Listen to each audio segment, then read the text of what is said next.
Why did you get banned? Why did you go to jail? I'm fully aware that I would not have been banned or cancelled if I wasn't Andrew's brother. If I had played things my way, me and Andrew would probably be back in jail.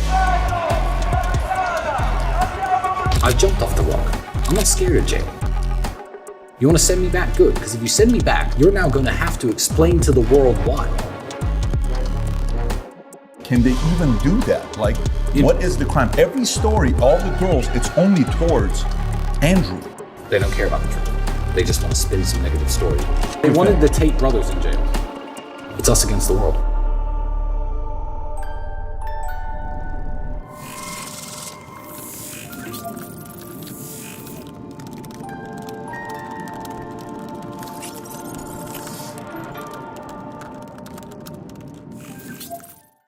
So when you hear the word Tate, you think about Andrew Tate, but it's really the brothers, Andrew and Tristan Tate. And when I think about Tristan Tate, I told him earlier, I said, you could have gone a complete different route. The guy looks like a Hollywood star. He looks like a movie star. He looks like he could have played James Bond. Maybe they should even consider him for James. I know they just made the announcement. He looks like a real James Bond. Dresses like one, has the personality of one. The ladies love him. If you've never seen his pictures, just go on Google, type in Tristan Tate. You'll see what he looks like, good looking guy. But he's got a complete different identity to himself, very different than Andrew. We had a very good time talking to Andrew, your brother, and the way he built you up today was very unique. I've seen you guys talk to each other about each other, but the way he did it today was very different. Anyways, Tristan, it's good to have you on the podcast. It's good to finally meet Yes. you. Last time we met in Madrid, but we never did a podcast together. No, for about 60 seconds. I was saying I was eating Spanish paella the night before, cracked one of my teeth, and then the next morning Andrew wakes me up saying, okay, let's go to Patrick's podcast, and I had this big swollen face, so I hid inside of my hotel, but I did catch you for about 45 seconds by reception because we were staying in the same place. Yeah. And you thought I'd been in a fight. I thought, because you guys fight, I'm like, this guy probably got into a fight. Apparently now I know the story. He lost to some muscles, but not the good kind of muscles. Yeah, not the good kind. So here's my question for you. When we read the stories about why, Andrew's gone to prison, or Andrew this, or this woman came out, or that woman came out, why did you go to jail? Why did you get banned? Why did they take your Instagram down? I mean, I remember the pictures. It was all cars and suits and motivational stuff. So is it guilty by association? It is guilty by association. I hate to say it, but I'm fully aware that I would not have been banned or cancelled or probably ended up in jail if I wasn't Andrew's brother. But there are so many benefits that come with being Andrew's brother that you have to take the good with the bad. So it didn't upset me too much. No, I smiled about it. Where does this positive attitude come from? You could be the victim. Oh, Andrew, you did this. Yeah, you landed me in jail. Look at all our assets are seized. Yet, smile on your face, as gracious, just humble guy. Where did all this come from? It's always been the way me and Andrew are, and we've shared in our successes. The first time he became a millionaire, we celebrated. When I became a millionaire, we celebrated. When we bought our first supercar, we drove that home from the dealership together.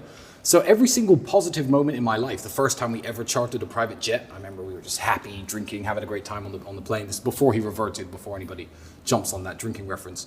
But if you want to take all the good moments from having a relationship, a brotherly relationship like me and Andrew have, and then he becomes the world's most Googled man, one of the most influential men, I guess, in the world. And by default, he's attacked by the Matrix in a way that ends up with him being thrown in prison. I feel like I'd be more mad if I didn't go to prison with him. I'd feel like, I've taken all the good from being associated with Andrew, and, he builds me up and I build him up. And for him to be sitting in jail without me, it would just feel wrong. So I'm not even mad about it. I'm the opposite of mad about it. I'm glad they roped me in with it. I'm glad they said guilty by association. I'm glad they throw me in jail with him. And if they frame him for real and send him back, they better send me back too, or I'll break myself in. You break yourself into jail. I'll break into the jail. Right. Seduce one of the prison guards or something smart. I can't see you doing something like that. I can't see you doing something like that. But you did give a good book recommendation earlier. I appreciate that, which was great. It's an inside joke, but so going back to this whole story of, I got confused right now because, we're both in a different place right now. I got it. I'm thinking number 7. I'm thinking 8.5. I'm in a whole different place today. Okay. But working out is good. Staying in shape is good. All that stuff is a very good thing. Yeah. So really though, when you talk to your lawyers, why did they put you in jail? I mean, I know it's guilty by association. Can they even do that? Like, What is the crime? Every story, all the girls, it's only towards Andrew. Where are you involved? Yeah, well, when digging through Andrew's entire past, trying to find a reason to put him in jail, what you have to understand is we have not been accused by X number of women. The prosecutor has accused us of doing X to X number of women. These women actually defend us actively.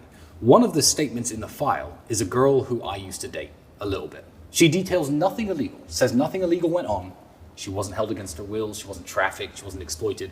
But because I used to sleep with her, I guess I'm guilty too. So, I mean, I guess one of the girls is my ex. So that's the only real link with me. But yeah, it's guilty by association. They wanted the Tate brothers in jail. I think. When they came to arrest, did they come to, was it you and Andrew? It was both of you. Yeah, they had arrest warrants for both of us. And when they came to arrest us, what's very funny is my cousin's girlfriend was here at the time with her friend. There were actually women in the house at the time. The women in the house were not questioned. The women in the house were not asked if they were okay. The women in the house were not asked if they were in danger, if they were safe.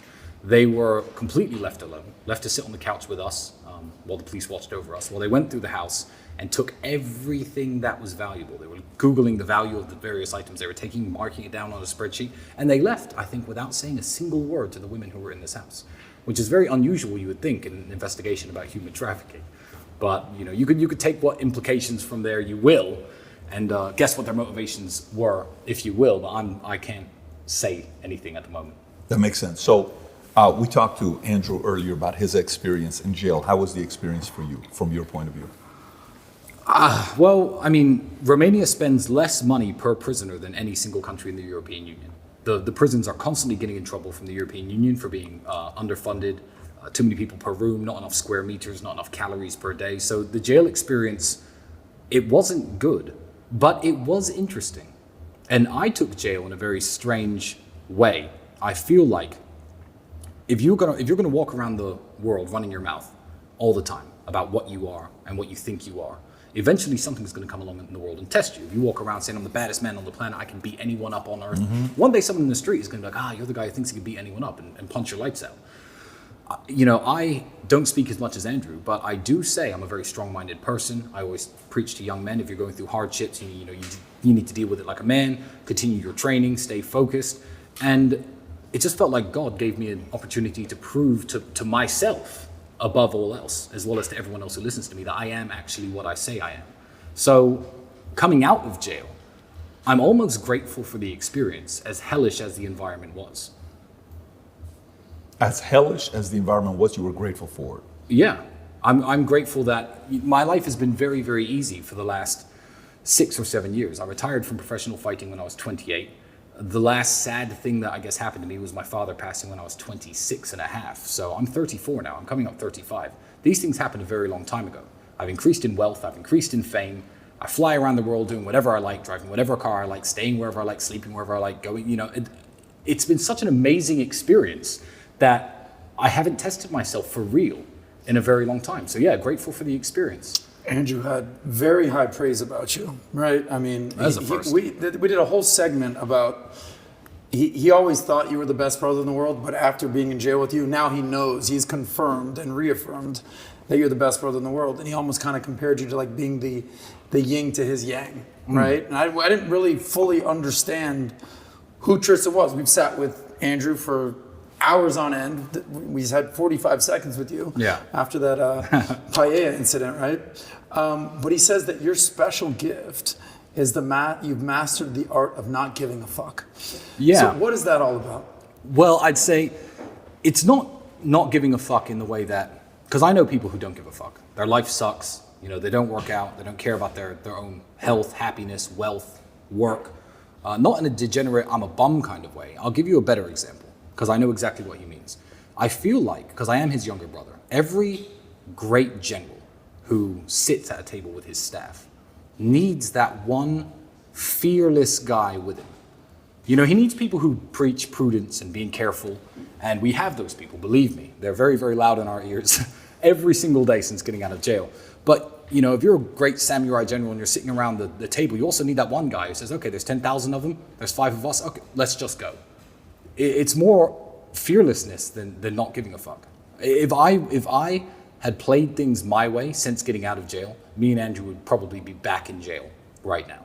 I'm censoring myself on this podcast, but the first day I got out, I thought, you know what, screw it. Let me just put a camera on, just tell the whole world what's going on, and let them take me away live on stream. That's me.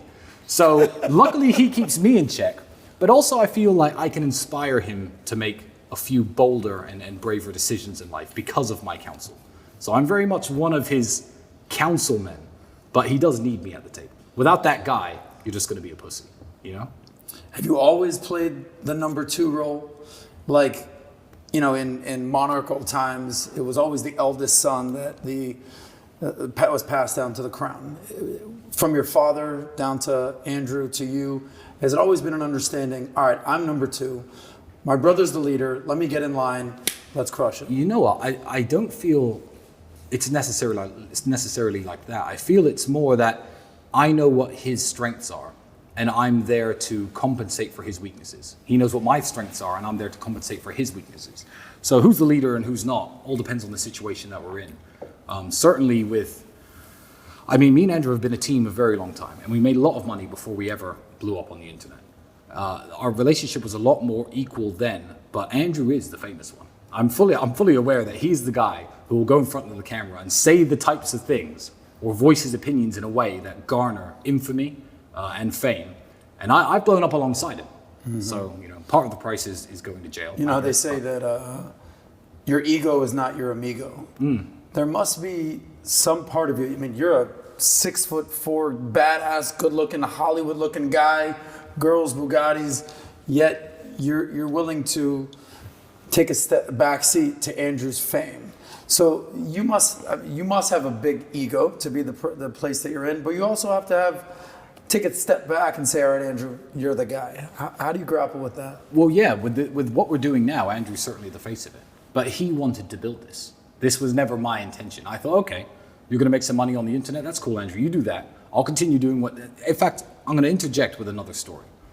There was a time when me and Andrew could barely pay the rent. He was training and he was fighting full-time. He was a kickboxing one-time world champion, I think, at the time. And I was selling windows. Now, I'm a great salesman. So I was bringing home 1,000 plus British pounds per week. He didn't tell you this story, did he? No. He said it was a window He sale. said he sold window, but not the one you bring in. But he didn't say he was balling out, making 1,000 a week. No, I mean, that's not balling out. I think these 3 glasses of whiskey cost about $1,000. But I was making about 1,000 British pounds a week. Andrew had a previous sales experience. I was at the time working in sales, and Andrew was just living off his fight money. So I would come home every day. I say, I made this much sales, etc. I'll pay the rent. You keep fighting, because I was helping to support his kickboxing career. One day, Andrew looks at me and he says, you know what, Tristan, I'm just going to start selling for the same company you're selling for. We could bring $2,000, $3,000 into the house a week. We'll have a good life. We'll make money. And I said, Andrew, no, you can't do that. You can't do that, because if you are spending all your time chasing sales leads and knocking on people's doors like I am, then you're never going to find the time to discover something better, to discover something that's going to take us out of this crappy apartment. It's going to take us out of this crappy life. So even back then, when I was willing to work away selling windows instead of kickbox, because I got paid almost nothing. I was the European champion at my height. Most I ever got paid was $1,000 a fight. I knew that wasn't the financially viable option for me. I was willing to sell windows to let Andrew continue to have time to train, but also have time to think. So now, everyone's like, oh, well, he's the face of this online persona, and you guys make a lot of money for it. I'm like, I'm fine behind the scenes. I'm perfectly happy. I'm not missing anything from my life with my 2 million Twitter followers. I need 6.8 million to fulfill. People will often try to, I guess, pit me against Andrew, which is the stupidest idea in the world. But they'll say stupid things to me like, your brother's more famous than you. And I'll say, yeah, my brother's more famous than you. Like, what's the big deal? If your brother were Mike Tyson, for example, and someone said your brother's a better boxer than you, you'd be like, yeah, my brother's Mike Tyson. It's this strange type of jealousy and envy that I think a lot of men can't cope with, that makes them drag each other down like crabs in a bucket. If my brother became, a billionaire, the world's richest man, and I had to stay at this level, I'd be like, yeah, my brother's the world's richest man. I'd be proud of him. And I don't see anything wrong with that. It's not a competition. We're a team. I think that's a big thing. So I got an 11-year-old son and a 9-year-old son. Okay. Beautiful. And the perspective to have, there's got to be also a massive level of maturity of the younger one towards the older one. I'm the younger sibling in my family. My sister's 6 years older. Well, we got a very good relationship in our family. But the wisdom of the younger is different than the wisdom of the older, right? You're more watching, you're more like, okay, yeah, that's probably not a good idea. I saw Dad smack him upside the head. I shouldn't do that. Okay, wow, that's pretty good. That leads to good praise, or that's good. Yeah, I don't like that. I have no interest in that. Okay, it's pretty. I would have probably done it this way, but I get it. So you have a different optic, right, to see different things. At what point was it when you're coming up and you guys you were talking outside and you're like, hey, we're so competitive that, hey, 6 years ago, the whole prank concept, we no longer do pranks, all this. We're a big prank family ourselves. When was it, and even maybe from your pops, did Dad drive you guys to compete against each other, or did Dad drive you guys to compete against the world? What was his selling point to the two of you? I don't think it's something that we learned from my father. Okay. My father didn't have a brother or another guy in his life who were close like me and Andrew. I think it's something that happened organically. And it's not so much competition against each other in terms of what I can do and he can. It's more like, how much am I going to contribute to the team that you don't? So a perfect example, this house is set up literally perfect for it. I'll come down in the morning, 7 a.m. Andrew's at his laptop. We'll go there's an exercise we hate doing. You put 30 kilograms on a burpee bar, on a weight bar. You do a burpee, lift it above your head, and you do it 150 times. It's tiring, it's horrible. So I'll do them and I'll say, Andrew, you're a pussy. Why haven't you done them yet? Then he'll do them. And then I'll go do them again, just because. I know if I do them, he has to do them. That's not, people can see it as two men competing against each other, or you can see it as two men within the same house getting stronger and pushing each other to become stronger. When we're racing around racetracks, we're both, I guess, professionally trained drivers. We have lots of track experience, lots of road experience. The fact that he will drive faster than me will inspire me to do better in myself. Then, me and my brother as a team are better drivers. It's not two men competing against each other. It's us against the world, but that's something that happened very organically. And he's always been the better kickboxer. I'm bigger maybe I'm probably fatter, but I've certainly got more muscle as well. But people see me smash the pads, and amateurs, like a girl I knew once said, "Oh wow, you hit the pad so hard. Can you beat Andrew in a fight?" I'm like, no. When I try to punch Andrew, I punch nothing. I hit air, and he ends up counter punching. So he's always been the better kickboxer. But I can take that and be like, you know what? Good. He's the 4-time world champion. Good. That's my brother, and just be proud. It's us against the world. So that wasn't Pops. That was more you guys. Yeah, it was us. It wasn't anything my father naturally instilled. He certainly wouldn't let us fight and argue with each other. He had some unconventional punishments. If we were ever arguing, he'd lock us in a cupboard together to sit there and stare at each other. He told us that story. He told you that story. Just yeah. sitting So there we go. staring That at way, each other that for way, hours that way, on end. that way, you know it's true. When you're sitting staring at your brother because you guys were acting up and fighting or whatever, you might want to implement this for Dylan and Tico if you boys see do this. It works. You're staring at each other. Yeah. What did you learn about your brother at that point? What do you think he learned about you? Just sitting staring for hours on end as a punishment. I think you just realize that the conflict has no benefit. You're going to end up standing in that cupboard. That's the payoff for your conflict. There's no victory competing against your brother. And we grew up in Luton as a huge Asian diaspora, I guess. Lots of Indians, lots of Pakistanis, lots of Sikhs, lots of Muslims.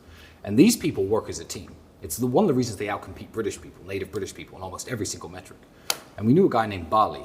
I hope Andrew hasn't told you this. No. So he was a lawyer, probably 50,000 pounds a year. And he drove a $400,000 Ferrari, a 400,000 pound Ferrari, and a 500,000 pound Rolls Royce sometimes.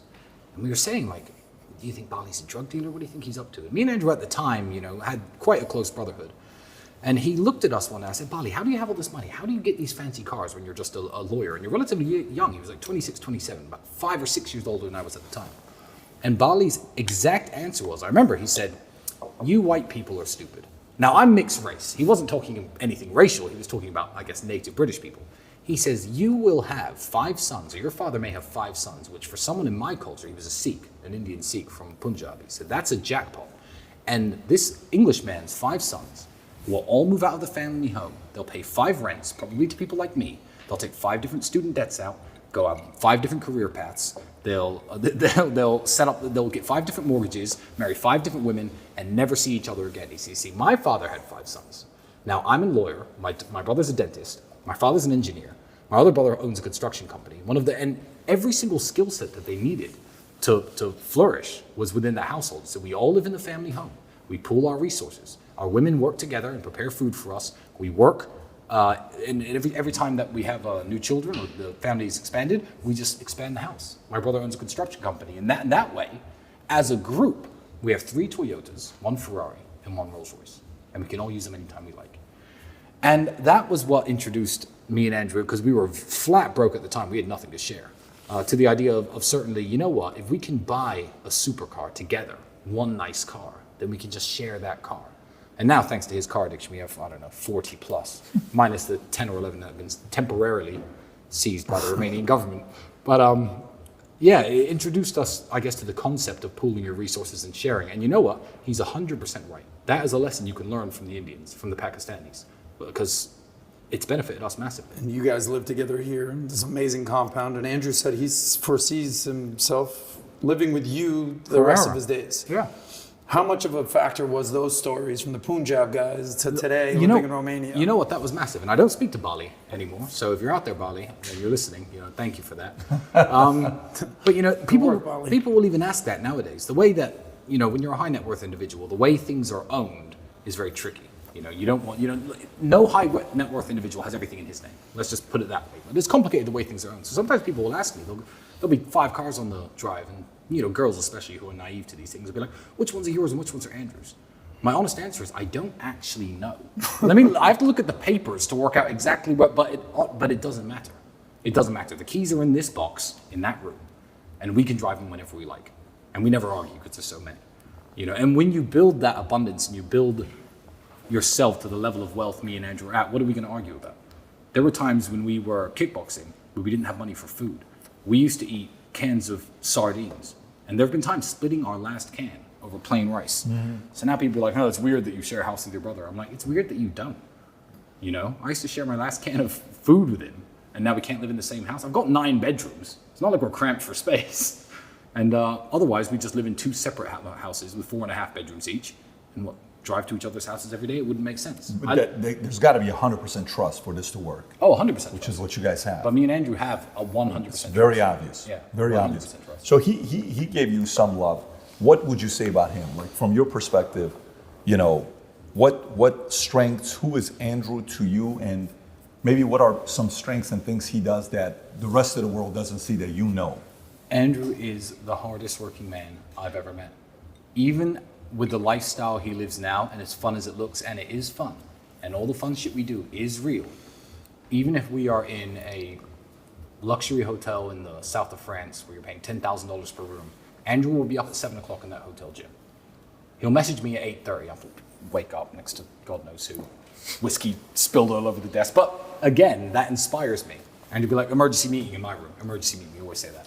So I'll go to his room. So the whole world is what's the emergency meetings. And he'll bring up tiny issues with the business that, I could have slept on quite happily. But again, it's like me doing the exercise when he won't. It pushes me to be a better person. And Andrew will happily work 15, 16 hours a day and then go out and spend 4 or 5 hours having fun and blowing loads of money. It doesn't come from the sky. It's not magic. We're not trust fund kids. We didn't win the lottery. He is the hardest working man I have ever met. And the fact that I can even live with him and try to keep up is a testament to me, because it's difficult, Because it's constant. Yeah, and people don't see the work. People don't see the work. Me and Andrew, we're in good shape. I don't post training videos and, fitness progress videos. I just do the work and let the results speak for itself. In terms of money and in terms of business and success, that's Andrew. Everyone's like, oh, well, how does he have all this money? Maybe he's a criminal, So how does he have all this money? I know why he has all this money, because he's sitting right there at that desk at least 10 hours a day, even when we're not on house arrest. He'll be out in the evenings having his fun, and that's what we'll show to the world. This whole, hey, look at me, I'm at my laptop and I'm going to grind away for 6 hours. No one wants to see that on Instagram. No one wants to see that on social media. It's boring. They want to see you driving the Bugatti with a cigar in your mouth and a beautiful girl next to you. But that doesn't come without sitting at that desk for a good while first. When's the last time you told Andrew no? Meaning, hey, I have an idea. Here's what I want to do. I'm the hardest working man in the world. Here's what I'm doing. I have an agenda. And you go, no, bad idea. Let's do this instead. Do you ever tell him no? How does this work in this relationship? I guess the answer to your question would be, tell Andrew no why. We're 2 men with the exact same vision, aiming for the exact same goal. It's that old saying, with great power comes great responsibility. So telling Andrew no, you have to understand, I'm the only person in the world who can tell him no. Ever since Dad died, it's me, and that's it. So I'm not going to use that power over something trivial, over something that is a recommendation. If I don't think he should do something, I just know when he really, really shouldn't do something. And then I'll say no, but I literally can't think of an example. I can't. No, I can't think of an example where I've told Andrew no in the last couple of years. That's the dynamic of the relationship between the two of you guys. Indeed, but he's also the only person who can tell me no. And he doesn't really tell me no for anything. You know, I'm still a 34-year-old man, little brother or not. He's 36. I can make my own decisions. And none of us have the tendency to ever do anything that's really stupid. So... At the peak, who was funner to party with? Oh, I've always been the funnest to party with. Really? I'm still the fun one to party with today. No, don't worry about the peak. I haven't reached my peak yet. I'm still working on it. Yeah. I'm the one, Andrew, I'm the kind of guy, I definitely take the party a bit too far.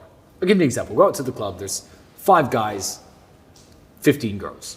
We're all having fun, we're all partying, etc. We'll come home, Andrew will be like, okay, well, this is the girl I'm with, I'm gonna go to bed. It's 3 a.m. I know I could go to bed with one of these women at any one time. Back in my party days, I've calmed down a bit on the womanizing, I really have. And he'll be in bed at 3. I'll still stay up till 6, drinking with the guys. Because I think, let me squeeze the maximum amount of fun out of this night as possible.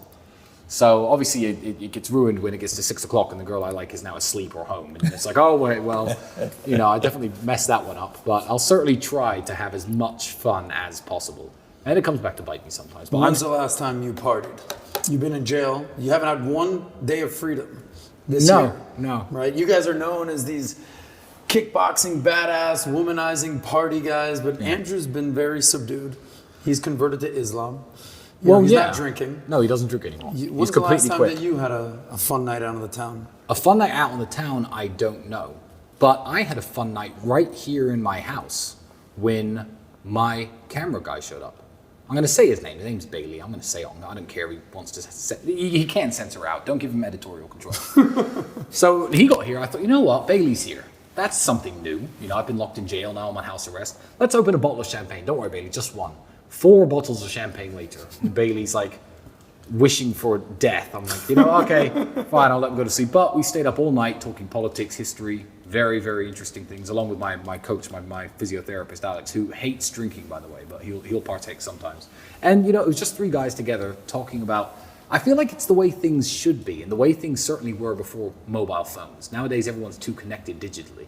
They speak to each other online too much. Everyone WhatsApps each other, checks on their friends that way. I like sitting around with my friends and just drinking and talking and having a good time and learning new things from them and telling them new things that they don't know. I find that to be incredibly fulfilling.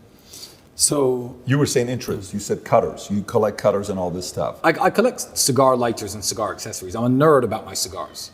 I'm a real nerd about it. I tried my first cigar when I was 28. And now that I smoke a lot of cigars, people will accuse me of saying, oh, well, you try to teach values, but you encourage smoking. I don't encourage smoking. These are bad for you.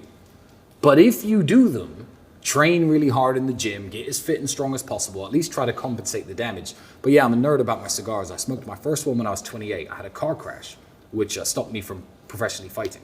I had some surgery just a year and a half ago to fix all that damage finally.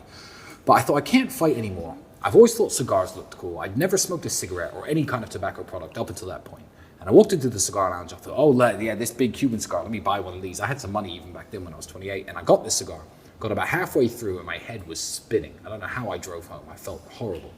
But yeah, now I smoke 2-3 cigars a day sometimes. Some days I'll go without smoking, but the accessories are what make it cool. You know, even here on the table, these have been here since your podcast with Andrew, but it's the lighters I like, the cutters I like. I'm a real nerd about it. Before going out, I'll pack my cigar cases, etc., ready for the club.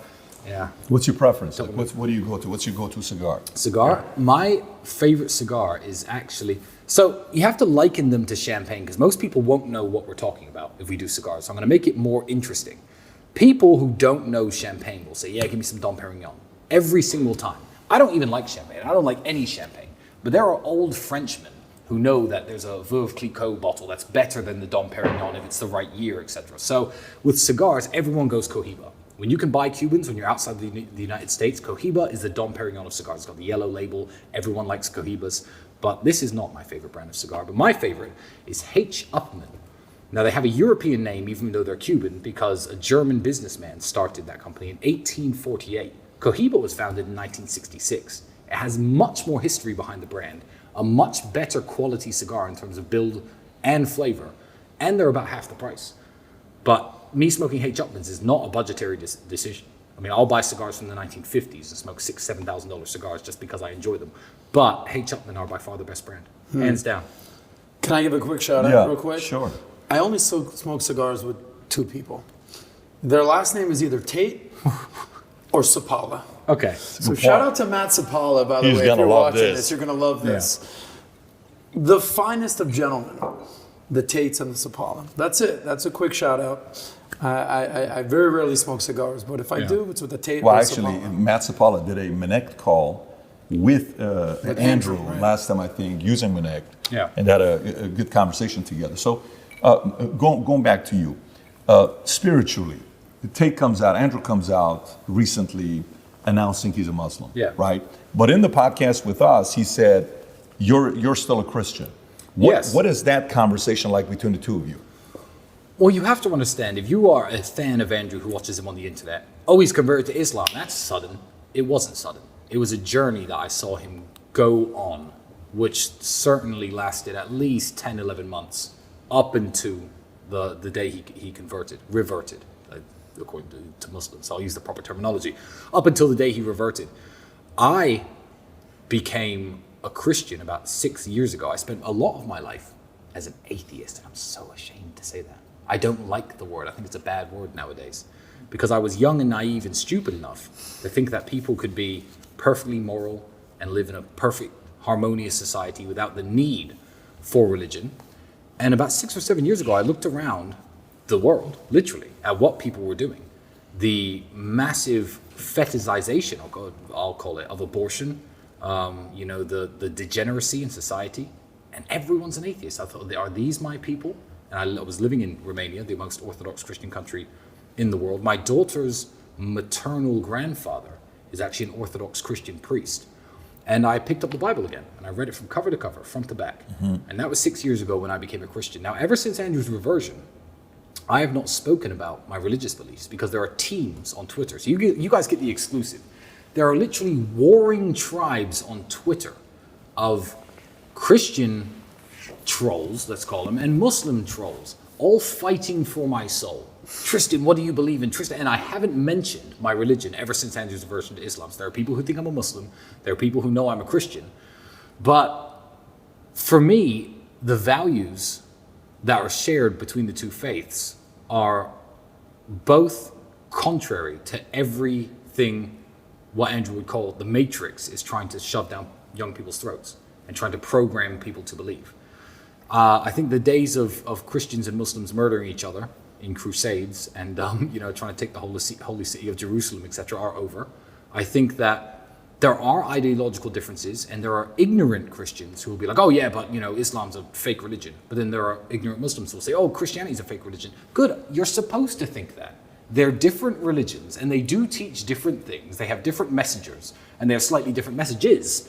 But as a whole, I'm perfectly happy living in a house when my brother is a Muslim, because 1, I respect his decision. 2, I understand why he reverted. 3, I understand that we have a common enemy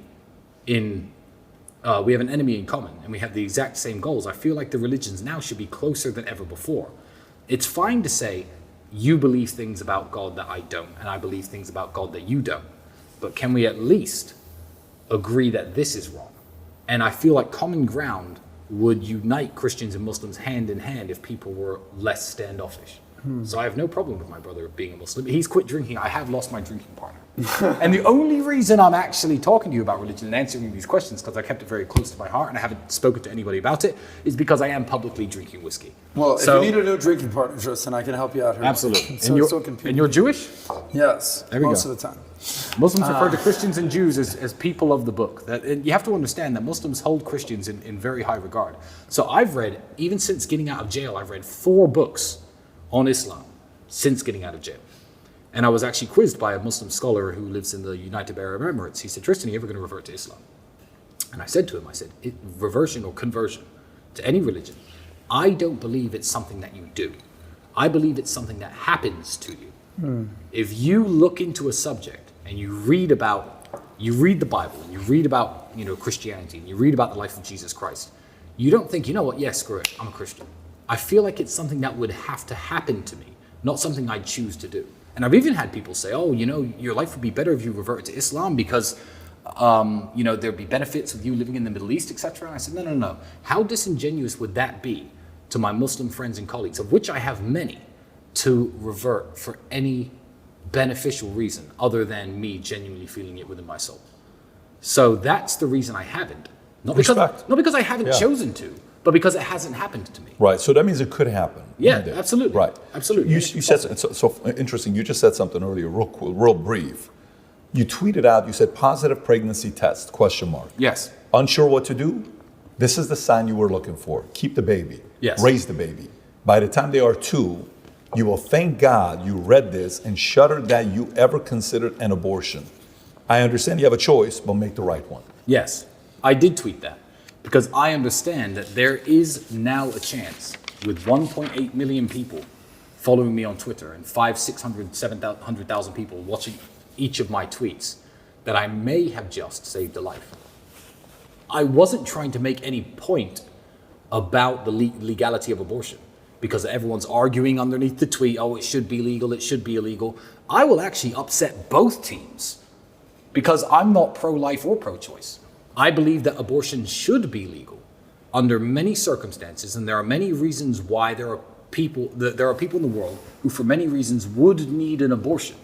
What I do is I don't try to force my views on anyone else. So my view on abortion is very simple. I'm against abortion for me. I've made lots of money. I'm a smart guy. I'm a great dad. If I get some girl pregnant, even if it's by accident, it was my choice to sleep with her, and I'm going to make sure she brings that baby into the world and take care of it for the rest of its life. So I'm against it for me. I don't try to force my views on other people because otherwise we're going to start this whole debate. It's going to happen in the comment section of this video. But what if a woman gets raped? I'm against abortion being used as a form of contraception. So I'm on neither team. So both teams can get mad at me, and I don't really care. But yeah, I just thought with so many followers, maybe I'm going to get a letter in the mail in 17 years' time from somebody whose mother's going to tell them the story of the time she read Tristan Tate's tweet. And I thought that would be awesome. Wow. So that was my motivation. I wasn't trying to start a political argument because I really don't care enough about these issues to debate people on them because I know how I want to live my life. And if you're a crack addict on the streets of New York and you end up pregnant through sex work, I do believe there is a case where you personally don't need to be bringing a baby into the world. So I'm not going to tell you it's illegal. So I'm in the middle. So everyone can be mad at me. Everyone can hate me. Do you like debate? Oh, I love debates. Do you like it as much as he likes debates? I love debates. Okay, so you love debates. Oh, I love debates. Okay, so politically, when you think about are you following politics closely? Do you watch the election? Do you following the election closely? I do, yes. What do you think about the elections in the U.S. right now? And the conditions in U.S. politically? Jesus, I feel like both teams have psychos that they need to pander to the point where the whole process has become absolutely ridiculous. I feel like the right have fewer psychos who are less extreme that they have to pander to than the left. But you take people who say very normal things, and again, this is going to get me in trouble, like men can't get pregnant. And people who've been alive since the 1950s, since the 1960s, people who know that's not true, now have to pretend that they think it is true. And I'm like, I'm not going to go into what you think about foreign policy. I'm not going to go into what you think about the issues America's facing, because you just said men can get pregnant. So you're an idiot. And I feel like the pandering to all these special groups, whether it be the military-industrial complex, let's not go down that road, or the insane. I won't say the LGBTQ insane people. I'll say the QT plus people, because I think LGB and QT plus should be completely separate things. It's very hard to take any American politician seriously. I do know who I want to be the next president of the United States. You probably know who I want to be the next president of the United States. Joe Biden guy we talked about. Yeah. Do you consider? Go ahead. I was going to say, the audience doesn't know this. When you walk in here, there's a, is it 6 feet or 8 feet painting of President Joe Biden? I was so impressed the fact that you guys have that kind of pride for U.S. in the house. But it was here. him Very falling impressive. down. Well, I'm not very good at darts, so I need a big board. Would you say you were born in America, I was born in the United States. raised in England. UK? I'm English. You would consider yourself English? I would consider myself English, British. I'm proud to be English. I love English history. As a mixed race person, I like to be able to stand up and say I'm very proud of British history and we should all be proud of our heritage without people being able to point the finger at me and call me a racist, because when white English people say that, suddenly they're racist for some reason. Super proud to be British. I think that the influence that the British have had on the world is incalculably larger than almost any other culture. Please correct me if I'm wrong. A lot of the great inventions in the world were British. The way that you go to every single country in the world and they're all speaking the language of one tiny island in Northern Europe. Why? I'm a proud Englishman, and I don't care about the United States so much because I left when I was 8 years old. If you want a guaranteed way to get in touch with me, maybe you have a business idea, maybe you want some fashion tips, maybe you just want to connect, you could find me on Minect. How interested can I be? As much as I'm interested in the nerdy way that I'll follow it and know what each team has to think, if I've never worked a job in America, I've never had a girlfriend in America, I'm not educated by the American school system, I don't have a business in the United States. You've never had an American girlfriend? Oh no, I've had loads, but I've never had to manage a relationship while living in the United States. Yeah. So what do I really have invested in who wins the election?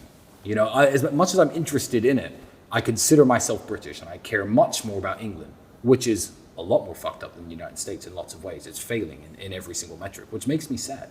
Would you say you follow British politics even more than American politics? No, I fear American politics because it's more interesting.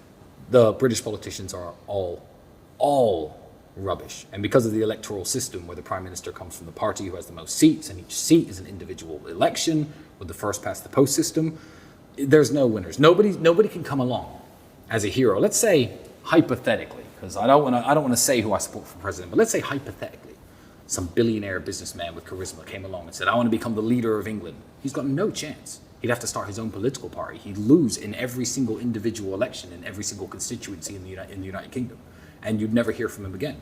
I think it was I don't want to say the exact date because someone's going to correct me on it, but it was in the 1970s, the Green Party of England won 20-something% of the vote and got 0 seats in the House of Parliament. That's the way the system works there. So no hero is coming along to save the UK, which is sad because I feel like both political parties that could possibly win and both their leaders are equally horrible. What you're saying is only in America. Yeah, exactly. Is that something like that possible? Yeah, exactly. In England, you got 2 dead horses and the race is about to start. Why watch? I'm not interested, and nobody else is either. I actually have another question for you. Go ahead. We all have our nicknames, right? Yeah. PBD, right? Sauce. Your brother is Cobra Tate. You are the Talisman. Yeah. Okay. I actually had to Google what the Talisman was, Yeah. right? So it is an object that has magic power and brings good luck. Yeah. Right? And keeps evil away and protects the person wearing it from illness, accident, disgrace, and misfortune. Absolutely. Right? So how did you get the name the Talisman? And are you Andrew's Talisman? I absolutely am. But it wasn't Andrew who gave you the nickname. I was 17 years old and I was working at a sandwich shop. And I used to hang around with this African guy from the Ivory Coast Republic. Luke, if you're watching, God bless you. I don't know where you are today. And we'd go out to various bars. And we would, anytime he'd see attractive women, because I'm 17. What do you know? Of course I'm out there trying to be women. And every time there was a group of attractive women, I'd go over and approach them. And how smooth can a 17-year-old be? But, girls tended to like me. And he called me his talisman. I don't know if it was his lack of English that made him use the word talisman instead of good luck charm. But he would always call me his talisman, and it was the talisman. And that stuck. And then I needed a fight name, and it was Tristan the Talisman Tate. And I feel like if you are my friend, if I truly care about you, whether you are pursuing a new goal in business, whether you are attacked on the street, having me by your side I'm a good person to have by your side. And I've proven that hundreds of times to every single person who I hold dear. So I like that name because it suits who I am. You know, I say that in every single photo, if you see me and Andrew together, I'm always walking behind him. And believe me, I'll hit someone faster than the bodyguards with us will. I'm that guy. So I like the nickname, and I think it suits me very well. So you're Andrew's talisman. Yeah.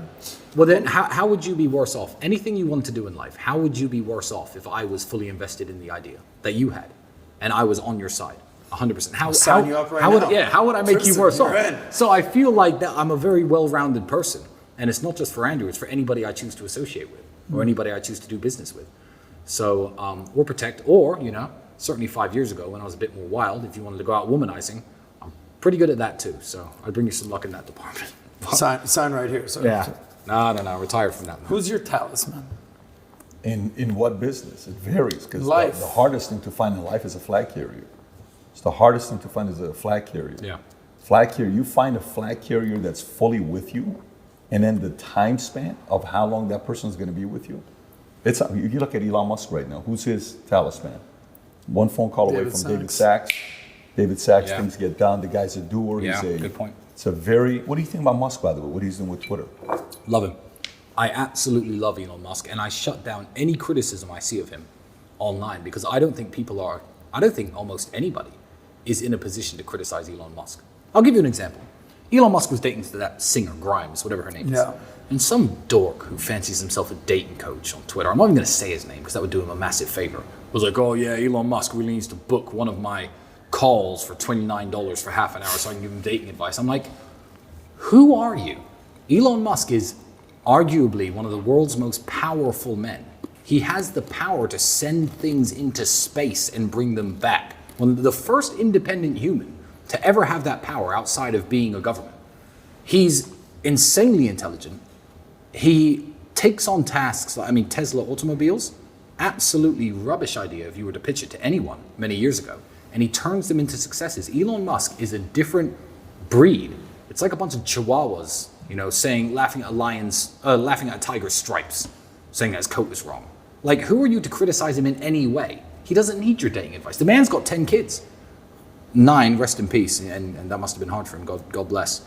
But, how are you, some dork on the internet, going to criticize him in any way? Who is going to give a fuck about you 50 years from now, 100 years from now, 300 years from now? If Elon Musk keeps going the trajectory that he is going, he will be one of the most remembered people of our entire generation. Yeah, Barack Obama was the first black president of a country that used to be called the United States. Now West China. No, I'm joking. But in 500 years' time, 1,000 years' time, the guy who revolutionized space travel and took us from a single planet, from a single planet species to a multi-planetary species, his name's going to be in the history books. No question. Long after everyone else's. So I don't even like anyone criticizing him in any way. So if you have anything bad to say about Elon Musk, save it. Go ahead, read your 7 things you don't like about Musk. Yeah, so here, Elon, number one. No, I mean we're on the team Elon Musk camp, but I will say this. I didn't get a chance to ask your brother this, but since Twitter's the only platform you and your brother are allowed on. Yes. Right? What he's done for free speech is he's incredible. He's and he's also a customer service representative. Yeah. It's very interesting. Your brother tweeted back to Elon. Elon tweeted famously, I think I'm going to remove accounts that are inactive or aren't tweeting anymore. Yeah. And your brother didn't bash him, said, great idea, Elon. Yep. But it is. I have a suggestion. My father passed away, 7 years ago? 8, maybe 8. 8 years ago. I still read his tweets all the time. I would really appreciate if he would keep his account active. Yeah. As of today, I think his account is still active. It is still active. So, thoughts on that? The fact that Elon Musk possibly read your brother's tweet. Well, he's and kept it active. Well, he's liked some of Andrew's tweets before, but you have to understand, and I fully understand. I don't have an ego. I fully understand. If you don't know me and you've never met me and you listen to what the prosecution service of Romania is saying about me, even if you like me and even if you don't believe it, the smart choice is wait for it to be proven bullshit before interacting with me. Because an association, I would not want to be associated with somebody who was a human trafficker. I wouldn't. So I get it. If someone doesn't actually know me and they're like, oh, well, let me distance myself from Tate right now. Yeah, it's sad. And yeah, most people who have their bullshit detector switched on can know what's happening to me and why, or to Andrew and why. But he's liked some of Andrew's tweets, but he doesn't follow us and he doesn't interact with us besides those likes. And I completely understand that decision. Because what if tomorrow photos of a room behind that room come out with chains and mattresses where people were kidnapped and kept, the kind of evidence you'd expect in a case like this. What if that comes out? Yeah, I saw none of that, by the way. No, you have to type in the special code on it. But anyway, so yeah, no, Elon is a wonderful guy, and I think he's kept Andrew's account up on purpose. If I could give Elon one piece of advice, I've actually criticized people for giving Elon advice, but there is one thing that he did that I think he could have done better. Hear me out. You are the only man in human history ever to have the power to send things into near Earth orbit without the government. It's just you. If you send something up that people don't like, who has to take it down? The Russian government, the United States government. I get that he sent a Tesla. I get it. But I have criticized him on this before. I would send a statue of myself saying Elon owns space. And I'd publish its coordinates every day on a website so people on their telescopes could look, with a giant statue of myself that will be up there forever. Longer than humans will live on the earth, that will be up there. That is hilarious. Who's gonna take it down? If you troll the American government with that statue into sending up a giant satellite with a net to bring down your Elon owns space statue, that's a double win. So I get that he sent the Tesla, but if I could give him one piece of advice, just one, send a statue of yourself. He's capable enough of doing it, by the way. You know what? And you don't even have to reply to this podcast, Elon, but if you do it, I will donate $1 million to a charity of your choice. I promise. I absolutely promise. If he sends a statue into space saying Elon owns space and has it on a live feed, I will donate $1 million to any charity. That's not even criticism. That's just friendly advice. Right That's Elon's more mature than me, and I'm childish, and I would have done something more childish. So it's not even advice. It's me admitting that I'm a bit of a little kid about things sometimes. And I'm pettier than Elon, I guess. So it's not advice in the positive at all. But that's what I would have done differently. He is capable of doing something like that. I know. If there's a guy that would do it, it's probably him. I know. That would do it. And I hope he does. Were you here when BBC came here? I was here. How was that experience? I know they were very friendly, and you guys checked them on their vaccines and masks and everything. But how was that entire experience from your optics? I love that people underestimate both my brother and myself. They see a bunch of money and they see fast cars. I don't know how they think I got it. I don't know if they think I'm a thug, a criminal, a trust fund kid. I've heard all the theories, but nobody actually understands that Andrew and I are very intelligent people. I don't know why. The people who hate us assume that we're dumb. Oh, they're kickboxing, they got punched in the head a few times, they're probably thugs. They have no idea. That woman was totally unprepared for who she sat down across from. She was unprepared. She could have done, I think you famously put out she did no more than 5 hours of research. I think less than that. But she could have sat and watched every single word Andrew has ever said and came with the same attacks and looked equally as stupid. I feel like the BBC know this. I don't think the BBC as an institution are as stupid as people are making them out to be. I think that the woman they sent, they knew was unprepared. They don't care how many views are on that video compared to all the other views they get. No one's watching the TV. No one who wants news goes home at 9 o'clock and turns on BBC anymore. It's all internet. It's all clicks. Tucker Carlson is wiping the floor with everybody at the moment, and God bless him, he's doing a wonderful thing. But they sent her like a lamb to the slaughter. I really believe that the top of the top BBC executives have to be smart enough to know that this woman was not an intellectual match for Andrew Tate. They must have known. They've seen his previous interviews. But this woman didn't know. And it was frankly embarrassing for her. I was standing right here on this balcony, listening to the entire thing. It was happening right here. And I felt embarrassed for her. Yeah, clearly she had an agenda. Clearly they lost. What I thought was pretty pathetic is even if you have an agenda, even if you don't agree with the person, at the very least, shake the person's hand. Yeah. Why wouldn't she shake either of your guys' hands at the end of the interview?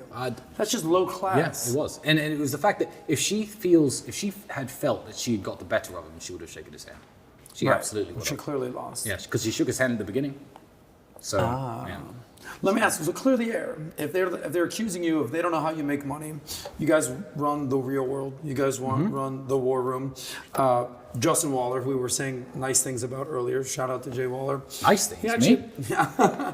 He put out a tweet last week. I'm going to allow you to clarify. He said, last week I put out a challenge for any student of the real world to pay the next month's mortgage for their parent. Yes. He gave an example of a guy named Didar. So Didar, shout out to you, came through for his Mother's Day. Could not be more proud of this young man. I know Cobra Tate and the Talisman would feel the same. So here you are changing actual people's lives, enabling young men to pay their parents' mortgage. Yes. What are you doing with the real world? What are you doing with the war room that's actually enabling people to help their family, to make money, and as a byproduct, obviously, you guys make money. Well, the real world I think it's almost a revolution in education, which is another reason why I think everyone wants Andrew to shut up. I feel like the traditional way, because you have to understand, universities have a monopoly on the borrowing credit of young people. An 18-year-old who wants to be a pilot cannot say, hey, bank, give me some money so I can take some flying lessons and get my pilot's license. They'll say, no, join the military or don't. He can't say, I've got a great business idea, give me a loan, I'm gonna start an ice cream store, here's the business plan. They'll say, no, hey, I wanna study gender studies, give me $100,000. Boom, they write the checks every single time. And the people you're learning from are not necessarily qualified to make you a better fit for the workforce. They're not necessarily qualified to teach you anything about how to make money, which used to be the end goal of university. I do not shit on university.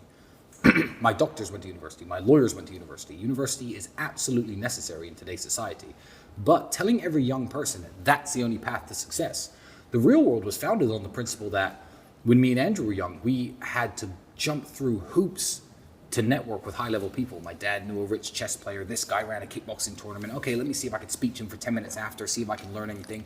Now, $49 a month, you are in direct contact with millionaires who we've all verified. We verified them personally. People who have made millions of dollars in their industry, and they are going to teach you how they did it and what you should do if you wish to emulate them. So we're cutting out the middleman in a way. So it is absolutely wonderful. Do some people join the real world and just have it on their phone and think it's magic and think it's going to make them money and not make money? Perhaps. It's a resource like anything else, like a great book. But you have to put the time in, you have to learn the knowledge from it.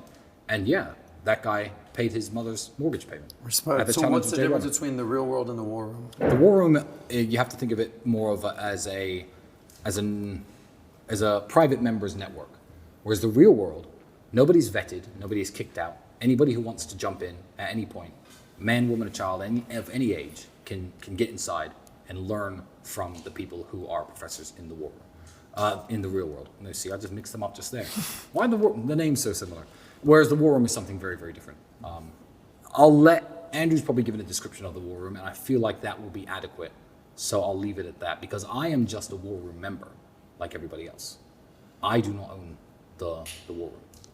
So this whole time I thought you guys might have been 50-50 partners on all this. Is this all Andrew? Well, we're 50-50 partners on everything. You are? Yeah. If I went outside right now and, I don't know, did anything that made money, it goes into the same banks. It goes into the same accounts. Anything any of us do goes into the same banks and the same accounts. And, you know, when you're successful enough, that's hard to keep track of. It's not just one account with one number. It's all over the world. So all of our money is collective money. So it doesn't matter what he earns, what I earn, because it all goes into the same place. Good to know. War room and real world. Real world, yeah. How many total members? Do you guys have an idea how many members? I think the real world, we have an excess of 200,000 students. Holy, 200,000 students. Excess of 200,000 students, wow. absolutely. Very impressive. And then for anybody who can do basic maths, you know, to assume that I would need to kidnap anyone to make money is ridiculous. I'll just leave that out there. But, you know, the people who are involved in this attack don't care how I make money. They don't care in the truth. They don't care about the truth. They just want to spin some negative story about me. And I feel like they failed, but we'll see. We'll see what happens.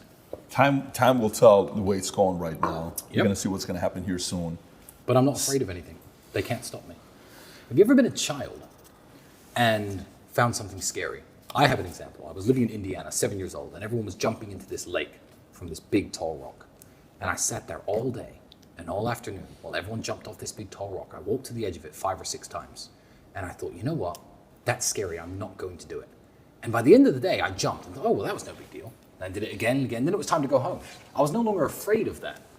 The worst punishment these people can do is to try to discredit my name, which fails, and to put me in jail. I've jumped off the rock. I'm not scared of jail anymore. You want to send me back? Good, because if you send me back, you're now going to have to explain to the world why. You're going to have to show the evidence this time. So you better prove it. You know, whether I get sent back or not, they're going to have to finally show their cards. They've been sitting here with a 7 and a 2, while I'm across them with aces, and there are aces all across the floor. And they've been chip leader, pushing their chips around, making their power moves. The time is coming where they're going to have to put their cards on the table. It's going to be tough for them. Yeah. It's going to be really tough for them. By the way, were you here when, well, I'm assuming you were here, when I think it was Andrew who showed the clip where he agreed for the vice guy to come here. Is this a true story? Yeah. There was an event that the War Room held called The Test. Nobody knew why they were coming or what they were doing, and Andrew matched them up in a professional fight on no notice, because everyone likes to talk big and say, I'm ready, and I've been physically training, etc. And people could either pass the test by getting in the cage or fail the test by denying it. And the vice guys went through the test, and the entire time he went through the test, he was like, this is awesome, yeah, I understand how this helps men grow, and etc. Gave me all the bullshit in my ear. I knew he was a snake from day one, called him out on the podcast. So this guy's a complete dork, and he's not to be trusted. Now, Andrew ran this idea by everybody. The people who are careful, my legal team, my PR team, some of them are here.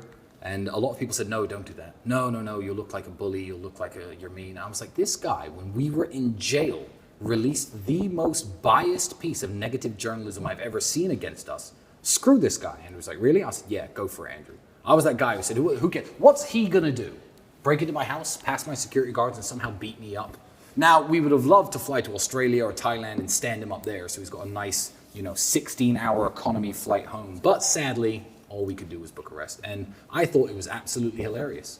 He's still begging for an interview, by the way, even today. How long was he waiting outside? Oh, he came back twice. He wasted the whole day, but outside of my gate and physical hours spent, maybe 3. It's a shame what's happened to Vice these days, by the way. George Soros buying him out for $400 million. Yeah. Well, people deserve it. They, what goes around comes around. You want to be a little jerk? People are going to treat you like one. They certainly won't forget how you treated them. People will not forget. Oh, absolutely. They never do. Speaking of what goes around comes around, there's probably the 2 most famous brothers in the world these days. You get the Tate brothers. Yeah. And you get the Paul brothers. Mm-hmm. And there's been some beef, some words exchanged. Yeah. No love lost. I don't know. Certain people have said certain things about one another. Let's just say you're in a bar, there's no cameras, there's no judges, there's no rules. Tate brothers walk in the bar, Paul brothers walk in the bar.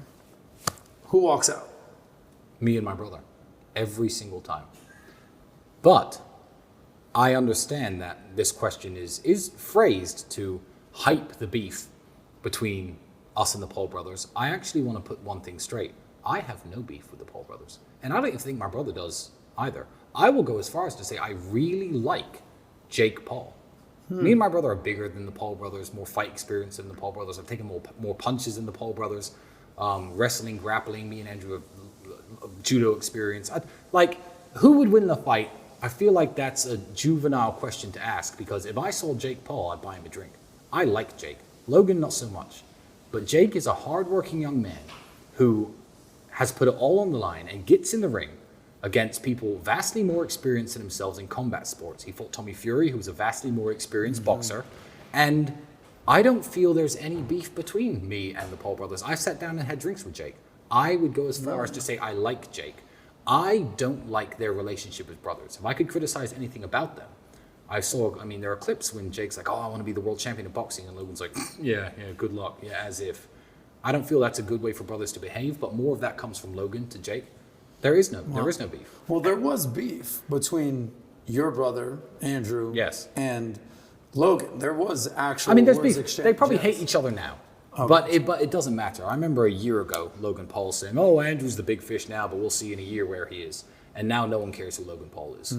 So, no one who doesn't drink his cheap sugary energy drink really cares who he is. And, I think in 5 years, no one's going to know who he is, but Andrew's still going to be relevant. Wow. So, but I think that's how the victory is going to be won. But I don't think about the Paul brothers. I haven't thought about them in a long time. But I have spoken to Jake since getting out of jail. And I will say right now, I like Jake. And I like Logan for one thing and one thing only.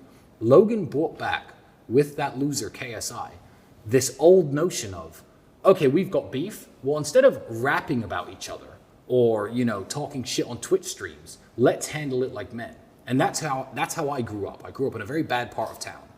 And, I've had 40-something professional fights myself. That's how beef was settled between men. Nowadays, everyone wants to stab each other or just talk shit and not actually back it up. Logan and KSI brought back the tradition of, I challenge you to a duel. So I feel like Logan has given something great to the world, even though I may personally dislike him a little bit. And Jake, I have nothing bad to say about. So I know that's a boring answer. No, it's all good. I respect Jake. Well, in the last interview we did, your brother called out Logan pretty hard. And then the last time we saw your brother out in public, there was a face-off between him and Jake. Him and Jake. Correct. Yeah, because there was talks of a fight at the time. Gotcha. I think certainly any plans to join in on the YouTube boxing community were thwarted by our arrest and our imprisonment. But I also feel right now, and I'll say it unapologetically to anybody involved in that industry, YouTube boxing's dying. It was fun for a while. It was a spectacle for a while. You think it is? You think it's dying? I think it's dying. I think people want to see Jake versus KSI. Jake will kill him, by the way. And after that, no one really cares anymore. I think that you can only put a spin on boxing for so long, but you're never going to beat the traditional, this guy's trained 15 years against this guy who's trained 15 years, old school rules of boxing. I've actually likened YouTube boxing to celebrity sex tapes. Hear me out. Lots of people watch pornography, which is haram, by the way. Don't watch pornography. It's one of the worst habits that men could possibly have. But lots of people watch this stuff of professionals having sex with each other, okay? A celebrity sex tape comes out. They're crap at sex. Guy's got a small dick. But everyone watches it. Why? Because it's a novelty. It's entertaining for a very short time. Kim Kardashian got famous that way, Pamela Anderson, Paris Hilton. Back in the day, that was a big deal. Oh, look, it's a novelty, it's porn, but this is a celebrity, someone we know, someone who we watched videos of, someone who we've seen speak on TV. YouTube boxing had its big moment, like celebrity sex tapes had their big moment, and now people are bored of watching losers with small dicks, and they want to see the guys with the big dicks fuck. So now I think people want to see real boxing again, and everyone's bored of this. Well, I know him a bit, so I'm going to watch two idiots elbow each other in the face because they don't know how to throw punches straight. Well, just so you know, right now, the moment Tommy Lee sees this, he's going to be very upset at you. To say what you said about him, because when the sex tape with Tommy Lee and Pamela came out, I haven't seen it. Okay. I haven't seen it. Tommy Lee has got a respect in the market. Tommy Lee Okay. is a known commodity. So last thing. But does my analogy make sense? It's a funny do you get it? analogy. And I think I made that up. No one else has ever said that. No, So that's a that's the Tristan first Tate I've heard. original thought. But I'm right. It's over. Everyone's bored. Sex tape. Yeah. So when this whole charade is done, Yeah. and you and your brother are proven innocent, Yes. and you're scot-free, Yes. walk us through what the future holds for the Tate The brothers. future holds more of the same. I feel like the days when me and Andrew were on a mission to get to the next step, we have to get here, we have to get here, we have to get here, that ended a while ago, and this case has now given us one more of those. We need to beat this. That's our next hurdle. But I'm more about trying to enjoy the steps than caring about what the next one is. I want to spend time with my daughter. I love being a dad. It's a wonderful experience. I'd love to have more kids. Keep the income coming in. Keep being rich. Keep flying around on private jets, experiencing the very best things the world has to offer: the best cigars, the finest suits, the most well-mixed martinis at the finest hotels in the world. That's what I like to do, and there's just going to be much more of that. But I'm going to appreciate it a lot more than if I had never been sent to that dungeon. Respect. 92 days, 93 days. Yeah, 92 days. 92 half, days. yeah. And you guys watched a very good movie together, Rush Hour. I mean, to have access to that kind of stuff, that's pretty epic to watch movies and stuff. I think the people at the Romanian police force are probably studying that movie right now as well. I'm sure you've heard the story. But yeah, and on the flight back, that song is stuck in my head right now. I can't get it out of my head. the catch-up song, Yeah. Jesus Christ. Yeah, Andrew's Fashion gone up the advice. Fashion advice. You're like, it's amazing every time you put it together. So 22-year-old guys watching this, how can I get better in fashion? What tips could you give them? Oh, there's one tip. There's one tip that overrules absolutely everything. Be in shape. The person who makes my suits, the same person who makes the suits of King Charles of England. Now, I have nothing bad really to say about King Charles, but he looks worse in his suits than I look in my suits. They're made by the same people. Why? Because I'm in good shape. A suit is all about how it fits you. It's not about, I have to be Tristan Tate, I'm going to go to Savile Row in London and I'm going to buy a $10,000 suit. No, get into good shape, buy a Hugo Boss suit, for a couple $100, maybe $1,000, you could put one together. Have your mother, have someone you know with a sewing machine, taper it in a little bit at the sides, make sure that the leg is the exact right length. But if you are shaped like a man in good shape, the suit's going to look good on you. There's no way you can be obese, lazy, out of shape individual and go to my tailor and come out of my tailor shop, regardless of how much you spend, looking like me. Be in shape is the #1 fashion advice I give to anyone. It's the old Versace t-shirt, on a big fat guy versus just a plain $5 t-shirt on a guy who's in decent shape. That's my advice to young men. Be in good shape and buy clothes that fit you. That overrules absolutely every single fashion rule that anyone could give. The man makes the suit doesn't make the man. Absolutely.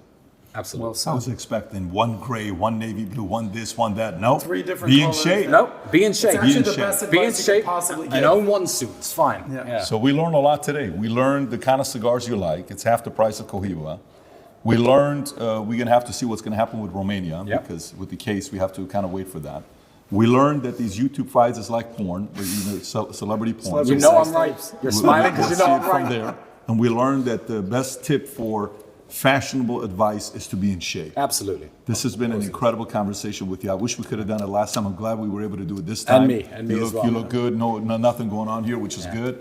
But looking forward to the next time. Hopefully next time we talk, you guys will be free and you'll be able to tell some stories that maybe we couldn't tell today. Oh, absolutely. I'm looking forward to that. Brother, this was great. Yeah, it's been great. Yes. It's been great.